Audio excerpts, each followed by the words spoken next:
क्रमांक 1 पर्यटन भूगोल या विषयाच्या प्रकरण क्रमांक 2 साठी पर्यटन विकासाचे घटक हे प्रकरण आपण अभ्यासत आहोत। यामध्ये जे विविध विषय अभ्यासासाठी उपघटक आहेत त्यामध्ये पर्यटनाच्या विकासावरती परिणाम करणारे जे घटक आहेत त्यामध्ये विविध घटकांचा अभ्यास आपल्याला या ठिकाणी करावयाचा आहे। ते म्हणजे भौगोलिक घटक, त्याचबरोबर सांस्कृतिक घटक, ऐतिहासिक घटक, अशा काही घटकांचा अभ्यास आपण या ठिकाणी करणार आहोत आणि त्यामध्ये हे घटक अत्यंत महत्त्वाची भूमिका बजावत असतील असं आपणाला पाहावयाचं आहे। पर्यटनाचा विकास हा अनेक गोष्टीवर अवलंबून आहे, परंतु या पैकी काही घटक इथं पाहणं गरजेचं आहे किंवा आवश्यक आहे की ज्यामध्ये प्राकृतिक किंवा नैसर्गिक घटक, त्याचबरोबर सांस्कृतिक घटक, ऐतिहासिक घटक, धार्मिक घटक, आर्थिक घटक इत्यादी घटकांचा या ठिकाणी अभ्यास गरजेचा आहे। सर्वप्रथम आपण या घटकांच्या पैकी पर्यटनाचा घटक म्हणून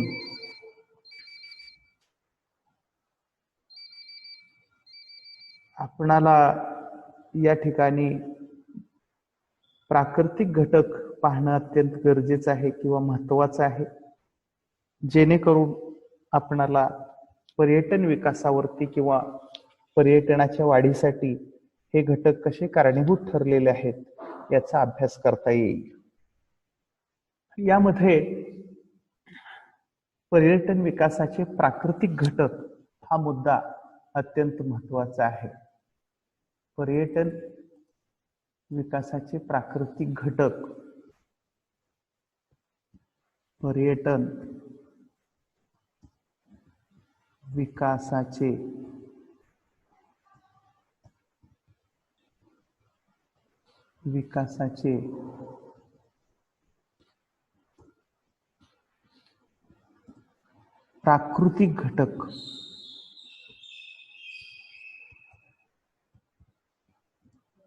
प्राकृतिक घटक,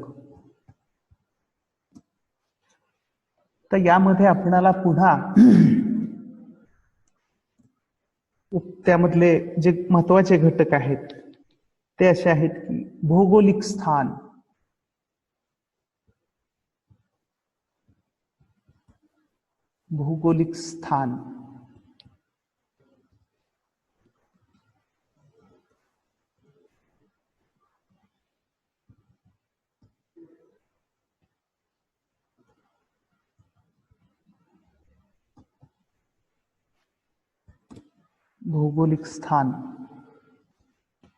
त्यानंतर प्राकृतिक रचना,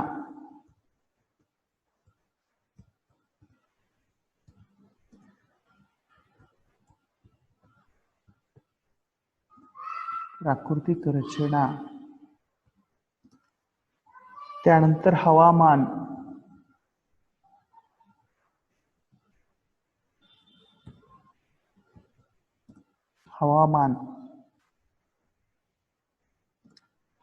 त्यानंतर बर्फाच्छादित प्रदेश,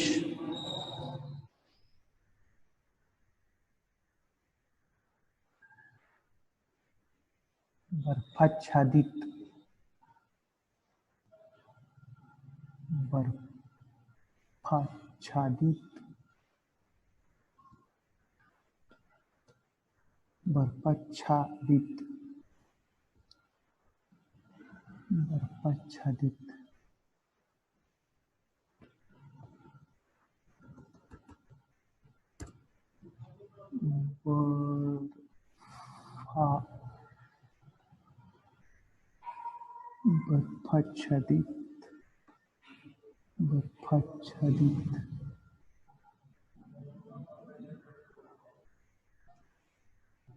बर्फाच्छादित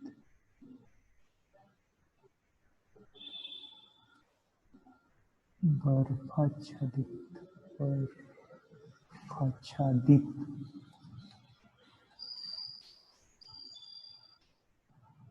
बर्फाच्छादित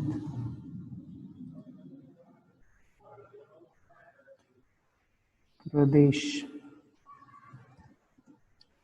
बर्फाच्छादित प्रदेश त्याचबरोबर जलाशये जलाशय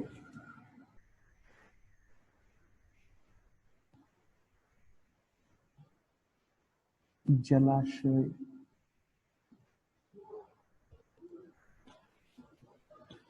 जलाशय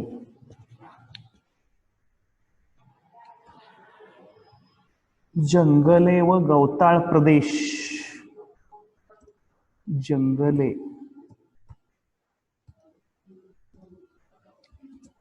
व गवताळ प्रदेश गवताळ प्रदेश 7 वन्य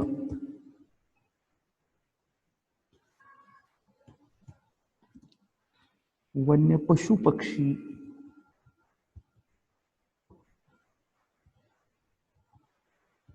वन्य पशु पक्षी इत्यादी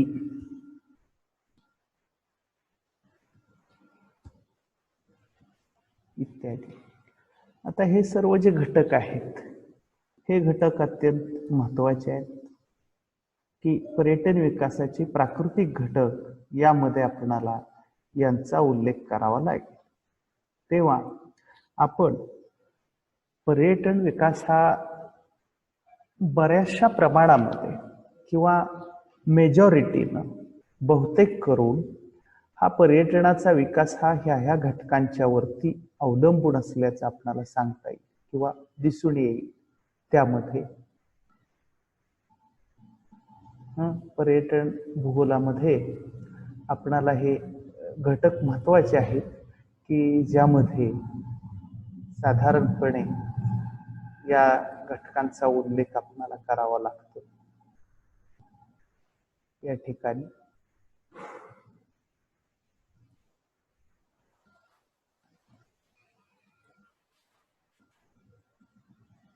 पर्यटन विकासाचे घटक यामध्ये हे घटक लक्षात ठेवायला पाहिजेत की ज्यामध्ये पर्यटन विकासाचे प्राकृतिक घटक यात भौगोलिक स्थान, प्राकृतिक रचना, हवामान, बर्फाच्छादित प्रदेश, जलाशय, जंगल व गवताळ प्रदेश, वन्य पशु पक्षी या घटकांच्या वरती बराचसा विकास, पर्यटनाचा विकास किंवा पर्यटनासाठी आलेल्या लोकांना या ठिकाणी महत्त्वाची गोष्ट आहे की ज्यामुळं पर्यटन विकासाला संधी किंवा इथं वाव आहे।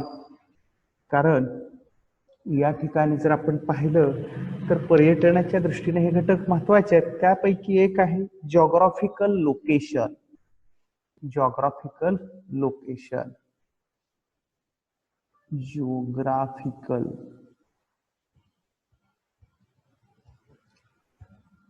जिओग्राफिकल जिओग्राफिकल लोकेशन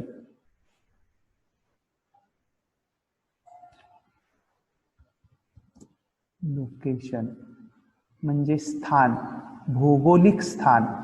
यामध्ये पर्यटनाच्या दृष्टीने पर्यटन केंद्राचे स्थान महत्त्वाचे आहे। ते पर्यटन केंद्र कुठे आहे, कोणत्या प्रदेशामध्ये आहे हे अत्यंत महत्त्वाचं आहे। कारण पर्यटनाची आकर्षणे कुठे आहेत, त्याचे स्थान कोणते आहे यावर पर्यटनाचा विकास हा अवलंबून आहे किंवा अवलंबून असलेला दिसून येतो। साधारणपणे तर पर्यटनासाठी भौगोलिक स्थान अत्यंत महत्वाचं आहे. सुरेख अशा प्रकारचं चांगल्या प्रकारचं सुंदर आणि सुरेख अशा प्रकारचं व आल्हाददायक हवामान असणारं क्षेत्र, असणारं ठिकाण किंवा समुद्र किनाऱ्याजवळ असणारं ठिकाण, समुद्र सानिध्य ज्याला आपण म्हणतो ते, त्याचबरोबर सृष्टी सौंदर्य लाभलेलं ठिकाण असलेल्या भागात जेथे माणसाला सहज जाता येईल किंवा त्या ठिकाणच्या सौंदर्याचा आस्वाद घेता येईल असं ठिकाण महत्वाचं आहे सुलभतेच्या दृष्टिकोनातून. अशा ठिकाणी पर्यटन केंद्रे निर्माण होतात आणि मग त्या ठिकाणी पर्यटक येऊ लागतात किंवा पर्यटक आकर्षित होतात. अशा ठिकाणी पर्यटकांची संख्या हळूहळू वाढत जाते आणि मग ते पर्यटनाचं जे ठिकाण आहे ते पुढे जाऊन विकास पावतं, प्रसिद्धीस येतं आणि पर्यटकांच्या मध्ये त्याबद्दल अत्यंत आवड निर्माण होते, प्रसिद्धी लाभते. याच्याशिवाय दुसरी गोष्ट अशी आहे की लोकेशन म्हणजे कोणत्याही ठिकाणाला दोन प्रकारचं स्थान किंवा लोकेशन लाभलेलं असतं. जसं की भौगोलिक स्थान की ज्यामध्ये ॲब्सोल्यूट लोकेशन, निरपेक्ष स्थान की जे अक्ष आणि रेखावृत्ताच्या साह्यानं सांगितलं जातं, आणि दुसरं ते म्हणजे रिलेटिव्ह लोकेशन म्हणजे सापेक्ष स्थान जे इतर कोणत्या तरी नैसर्गिक किंवा सांस्कृतिक घटकाच्या अनुषंगानं सांगितलं जातं. असं ते म्हणजे सापेक्ष स्थान असतं की एखादी वस्तू दुसऱ्याच्या शेजारी असणं, एखादं ठिकाण दुसऱ्या ठिकाणाच्या जवळ असणं, एखादा घटक दुसऱ्या ठिकाणाच्या किंवा घटकाच्या सोबत असणं त्याला सापेक्ष स्थान असं म्हटलं जातं. तेव्हा भौगोलिक स्थान एखाद्या ठिकाणाला चांगल्या प्रकारचं जर लाभलं असेल तर तिथं पर्यटनाचा विकास होतो, पर्यटन केंद्र निर्माण होतात असं आपणाला सांगता येईल. या ठिकाणी आपणाला कटिबंधानुसार किंवा ज्याला पृथ्वी तलावरती जे पट्टे आहेत, कटिबंध आहेत, ते म्हणजे उष्ण कटिबंध, समशीतोष्ण कटिबंध आणि शीत कटिबंध. अशा या कटिबंधापैकी पर्यटनाचं ठिकाण हे कोणत्या कटिबंधामध्ये आहे यावरून त्या पर्यटन ठिकाणाचा विकास होण्यास हातभार लागतो. आणि म्हणून साठी बहुतेक करून पर्यटन केंद्रे किंवा ठिकाणं ही उष्ण आणि समशीतोष्ण प्रदेशात विकास पावलेली आहेत किंवा त्या दृष्टीने विकास होऊ लागलेला आहे. उष्ण व शीत कटिबंधातील पर्यटन केंद्राच्या अनुकूलतेमुळे किंवा स्थानामुळे पर्यटकांना आकर्षित करणाऱ्या काही नैसर्गिक गोष्टींमुळे त्या ठिकाणी पर्यटनाचा विकास होतो किंवा पर्यटन व्यवसाय वाढीस लागलेला दिसून येतो. मध्य कटिबंधामध्ये पर्यटन केंद्राचे स्थान व पर्यटन विकासाच्या दृष्टीने हे प्रदेश विशेष करून अनुकूल असलेले सांगता येतील. म्हणून या कटिबंधात पर्यटन उद्योगाचा विकास मोठ्या प्रमाणात झालेला आढळतो. जसं की उष्ण कटिबंधामध्ये सुद्धा काही भौगोलिक ठिकाणं अशी आहेत की ज्यांना पर्वतीय किंवा डोंगराळ प्रदेशाचा लाभ झालेला आहे किंवा उष्ण कटिबंधीय प्रदेशामध्ये काही केंद्रांना, पर्यटन केंद्रांना समुद्राचं सानिध्य किंवा लोकेशन लाभलेलं आहे. इथं पर्यटनाचा विकास मोठ्या प्रमाणात झालेला आहे. किंवा या ठिकाणी समुद्राच्या किनारपट्टीवरती अशी काही पर्यटन केंद्र पर्यटकांच्या दृष्टीने प्रसिद्ध पावलेली आहेत किंवा प्रसिद्धीस आलेली आहेत, ज्यामध्ये आपल्याला वेगवेगळ्या किनारपट्टीवरच्या ठिकाणांचा उल्लेख करता येईल. उदाहरणार्थ गोव्यासारखं जे ठिकाण आहे ते अगदी पाश्चिमात्य राष्ट्रातील पर्यटकांच्या मध्ये प्रसिद्ध आहे की ज्या ठिकाणी युरोपीय देशामधील, अमेरिकन खंडामधील किंवा देशांच्या मधील, आपल्या भारत देशामधील सुद्धा पर्यटक या ठिकाणी गोवा या पर्यटन स्थळी भेट देतात किंवा त्या ठिकाणी जात असलेले आपणाला सांगता येईल. आणि म्हणून साठी एखाद्या पर्यटन ठिकाणाला जे लाभलेलं स्थान आहे ते अत्यंत महत्वपूर्ण भूमिका बजावत असलेलं दिसून येतं. आता दुसरं जे महत्वाचा घटक आहे तो म्हणजे प्राकृतिक रचना ज्यामध्ये आपणाला त्या प्रदेशाच्या गोष्टींचा उल्लेख करता येईल. आता प्राकृतिक रचना म्हणजे काय, तर भूउठाव, प्रदेशाचा उंच सखलपणा किंवा उंचीनुसार असणारे जे भाग आहेत त्याला अनुसरून या ठिकाणी हे सांगितलेलं दिसून येतं. प्राकृतिक रचनेचा किंवा भूपृष्ठाचा जो भाग आहे त्याचा परिणाम पर्यटनावरती होतो, की ज्यामध्ये आपल्याला सांगता येईल की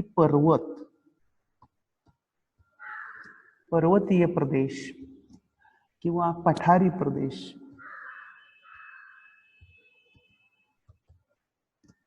पठारे आणि मैदाने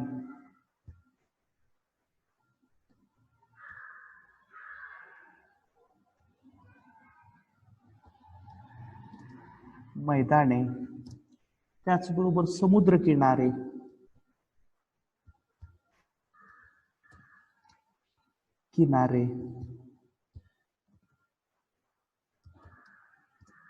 समुद्र किनारे किंवा काही ठिकाणी बेट असतं, असे जे काही इत्यादी बाबी आहेत किंवा घटक आहेत ते अत्यंत महत्त्वाचे असलेले आपल्याला सांगता येईल, की ज्यामुळं बऱ्यापैकी किंवा मोठ्या प्रमाणामध्ये या गोष्टींचा लाभ पर्यटन केंद्राला होतो. आता इथं उदाहरणार्थ पर्वत ही एक बाब महत्त्वाची आहे पर्वतीय प्रदेशामध्ये.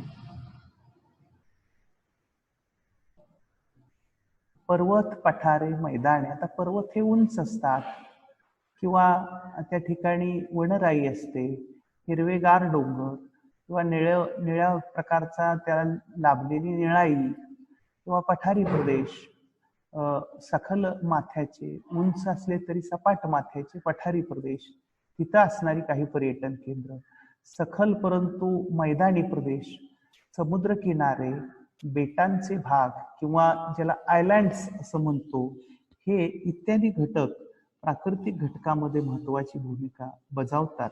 पर्यटनाची ही आकर्षण केंद्र बनतात किंवा ठिकाणं बनलेली दिसून येतात.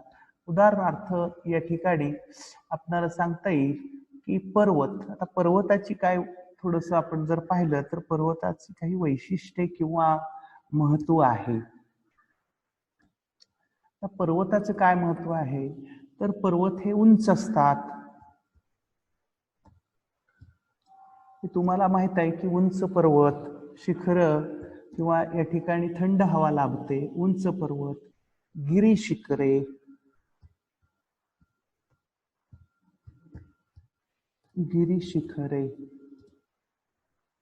हे महत्वाचं आहे. किंवा ज्याला मथक म्हणूया, मथक म्हणजे त्या ठिकाणी माथा उंच असलेला प्रदेश किंवा व्हॅलीज असतात,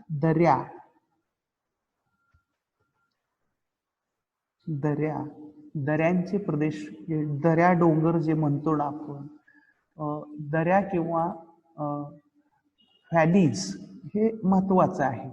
दऱ्या आहेत किंवा खोरी आहेत, नद्यांची खोरी असतात पहा, खोऱ्यांचे प्रदेश, नदी खोऱ्यांचे प्रदेश. त्याचबरोबर बर्फ किंवा गिरीशिखरावरील बर्फ हे महत्वाचं आहे पहा, गिरीशिखरावरील बर्फ.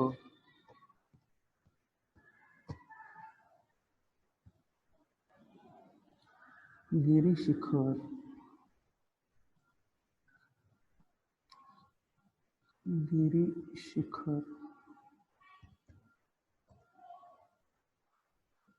गिरीशिखरे, बर्फाळ प्रदेश,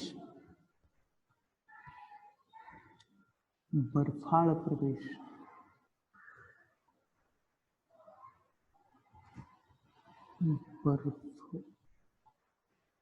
आता गिरीशिखरावरती बर्फ साठलेलं असतं किंवा ते जे आपल्याला लांबून धवल किंवा रंगीत अशा प्रकारचं दिसतं किंवा सफेद प्रकारचा असा जो गिरीशिखराचा माथा दिसतो, ते जर आपल्या डोळ्याला किंवा आपल्याला दिसायलाही चांगल्या प्रकारानं असं दिसतं. म्हणून अशा ठिकाणी पर्वतीय प्रदेशामध्ये, हिमालयामध्ये किंवा असे काही पर्वत आहेत, उदाहरणार्थ जिथं उदाहरणार्थ हिमालय.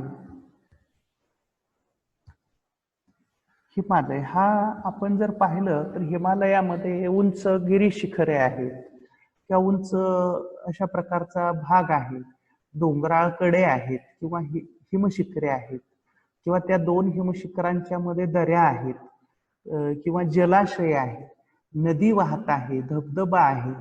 असं म्हटलं तर हिमालय हा पर्वत प्रसिद्ध आहे. त्यानंतर युरोपमध्ये आल्प्स नावाचा आहे. आल्प्स आल्प्स आल्प्स नावाचा पर्वत त्या ठिकाणी आपणाला सांगता येईल की हा आल्प्स नावाचा जो पर्वत आहे हा उंच आहे किंवा चांगल्या प्रकारचा असलेला दिसून येईल आपल्याला. आल्प्स पर्वत आहे. अँडीज नावाचा पर्वत आहे किंवा रॉकी आहे, रॉकीज.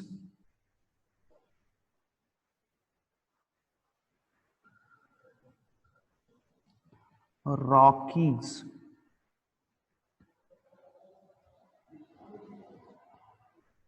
रॉकीज पर्वत, रॉकीज रॉकीज आणि अँडीज नावाचा पर्वत, अँडीज पर्वत.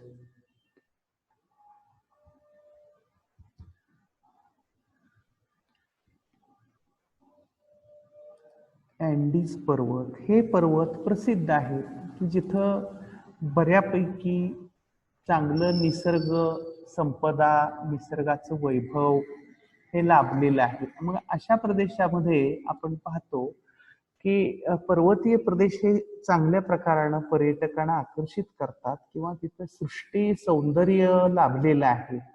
असे पर्वतीय प्रदेश उंच गिरीशिखराने युक्त, दऱ्याखोऱ्याने युक्त, बर्फाळ हिमशिखरे, उदाहरणार्थ हिमालय, आल्प्स पर्वत, रॉकीज पर्वत, अँडीज पर्वत हे पर्वतीय प्रदेश विशेष करून प्रसिद्धीस आलेले दिसून येतात किंवा त्या ठिकाणी आकर्षित करून घेतात. पहा या ठिकाणी अँडीज पर्वत आहे किंवा हे आहे. आता त्यानंतर आपल्याला सांगता येईल की पर्वतीय भागामध्येच ठिकठिकाणी हे आकर्षणाची ठिकाणं जी बनलेले आहेत तर त्या इथं काय आहे, असं उंचीचा कसा परिणाम होतो, तर उंचीचा परिणाम असा आहे की त्या ठिकाणी आपणाला सांगता येतं की अशा ह्याच्यामध्ये उंच पर्वतीय प्रदेशामध्ये थंड हवेची ठिकाणे, थंड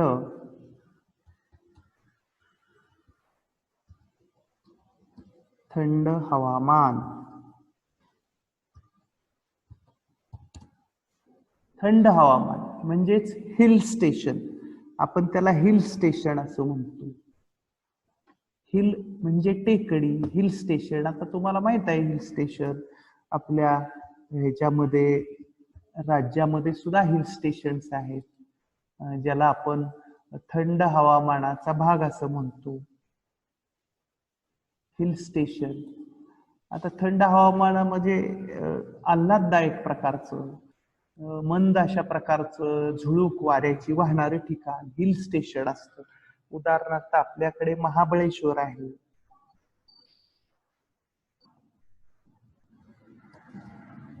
महाबळेश्वर आहे किंवा महाराष्ट्रातलं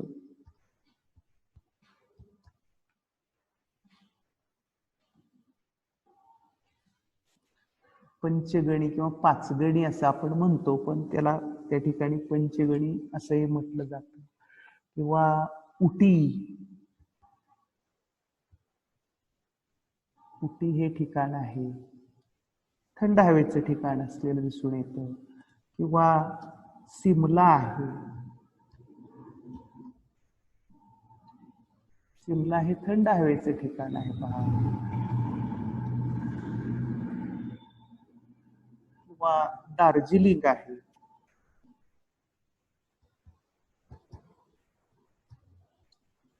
दार्जिलिंग आहे.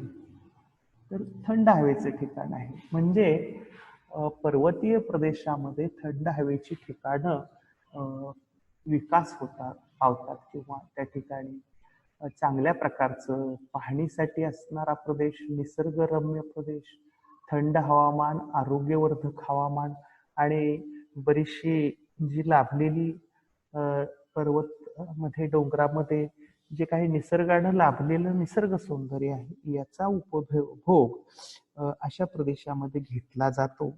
आणि म्हणूनसाठी आपणाला पर्वतीय प्रदेश किंवा सपाट माथ्याचे पठारी प्रदेश किंवा सखल मैदानी प्रदेशामध्ये समुद्र किनाऱ्यावरती आपणाला त्याचाही उल्लेख करता येऊ शकतो की समुद्र किनारे म्हणजे बीच असतो किंवा त्या ठिकाणी बऱ्यापैकी चौपाटी असते. चौपाटी असते पहा.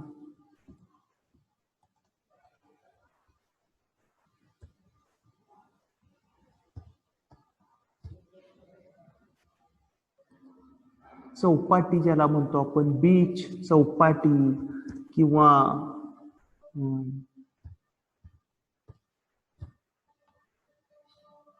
समुद्र किनारपट्टीला बेटे असतात पहा. समुद्राच्या अंतर्गत भागामध्ये बेट असतं. आता उदाहरणार्थ आपल्या इकडं भारतामध्ये अंदमान आणि निकोबार बेट आहेत. चांगली अशा प्रकारची ही जी बेट आहेत, प्रवाळ बेटे किंवा समुद्रामध्ये असणारी जी बेट आहेत, तिथं जी त्या पाण्याची निळाई आहे किंवा समुद्र जो किनारा आहे तो अत्यंत अशा चांगल्या प्रकारचा असलेला किंवा नयनरम्य असलेला, मनमोहक असलेला.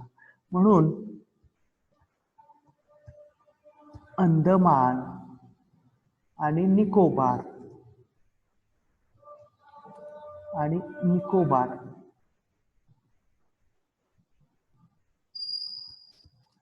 अंदमान आणि निकोबार बेट, अंदमान आणि निकोबार ही चांगली बेट आहेत की इथं बऱ्यापैकी लोक जातात. अंदमान आणि निकोबार बेटावरती जातात. किंवा दुसरी आपल्याला लक्षद्वीप बेट आहे. तर पर्वतासारखंच परंतु समुद्र किनारपट्टी असते किंवा बीच असतो त्या ठिकाणी. पहा, समुद्र किनारे, बीच असतो किंवा चौपाटी असते, पुळण असते, बेट असतात.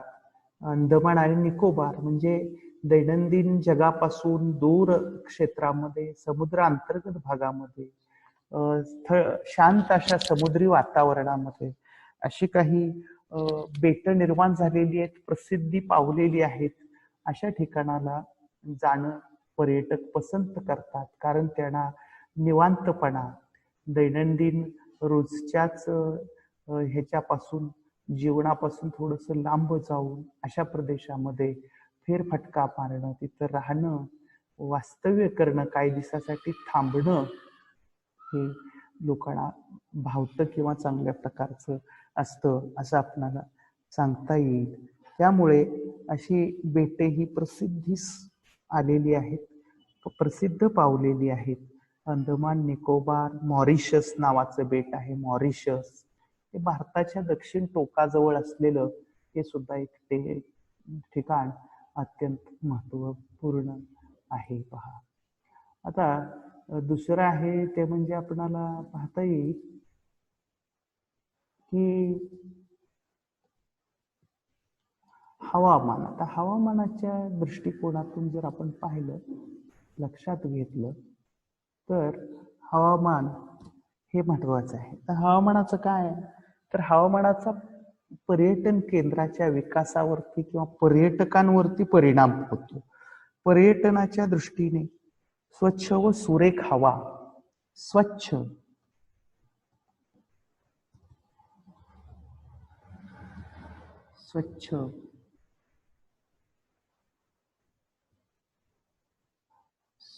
व सुरेख हवा,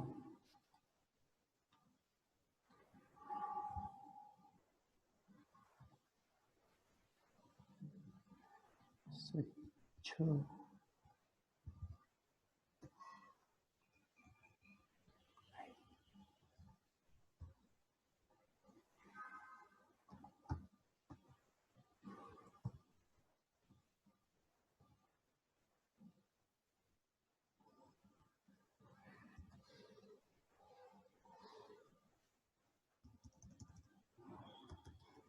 स्वच्छ हवा,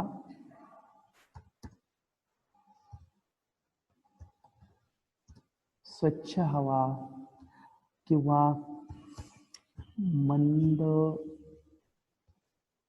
वारा, आरोग्यदायक,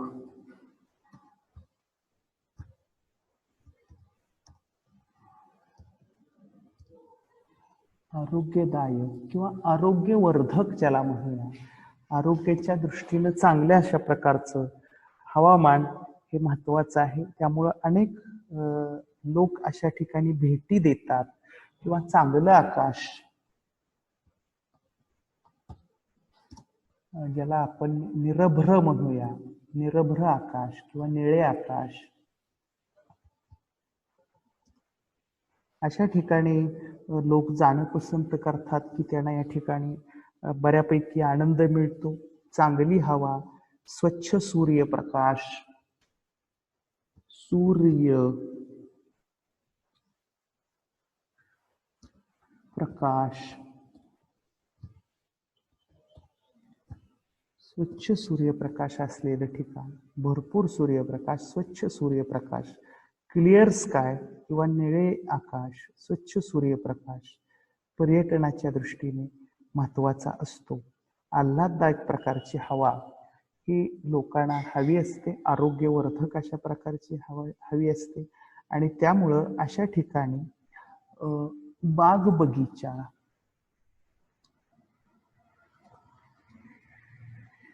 बाग बगीचा, बाग बगीचा किंवा ज्याला उद्यान म्हणता येईल, उद्यान, अशा उद्यानामध्ये, बाग बगीच्यामध्ये उंच वृक्ष, फुलझाडे, लतावेली किंवा हे सगळं असं असल्या कारणामुळे लोक अशा हवामान प्रदेशामध्ये जातात. आणि म्हणूनसाठी अशी पर्यटन केंद्रे ही महत्वाची आहेत. काही सूर्य स्नानासाठी येतात. पहा, सूर्य स्नान, सूर्य स्नान. आता सूर्य स्नान की ज्या ठिकाणी चौपाटीवरती किंवा बीचवरती लोक, परदेशातले लोक येत असलेले दिसून येतात किंवा त्या ठिकाणी येतात. आता बर्फाळ प्रदेशामध्ये काय आहे तर खेळ खेळण्यासाठी, बर्फावरून घसरणे,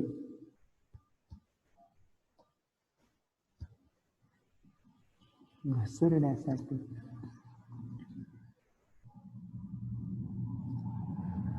बर्फावरून घसरणे, बर्फावरचे खेळ खेळणे, स्केटिंग ज्याला म्हणता येईल ते करणे, स्केटिंग, स्केटिंगसाठी लोक येतात बर्फाळ प्रदेशामध्ये. मग असे हे बर्फाळ प्रदेश, डोंगराळ भागामध्ये उंच माथ्याचा सपाट असलेला प्रदेश, इथं बर्फ घसरत आहे, अशा बर्फाळ प्रदेशामध्ये बऱ्यापैकी हे खेळ चालतात. किंवा या ठिकाणी हवामानाच्या दृष्टीने जिथं बर्फ आहे म्हणजे थंड हवा आहे, अशा प्रदेशामध्ये हे चाललेलं दिसून येतं. तेव्हा आपणाला भौगोलिक स्थान हे महत्वाचं आहे. त्याचबरोबर इथं आपणाला जे म्हटलं की लोकेशन महत्वाचं आहे. प्राकृतिक रचनेच्या दृष्टीने पर्वत हे घटक महत्वाचे आहे. किंवा थंड हवामानाच्या दृष्टीने ही ठिकाणं विकास पावलेली आहेत. समुद्र किनाऱ्यावरती हे महत्वाचं आहे. बेटांच्या दृष्टीनं महत्वाचं आहे.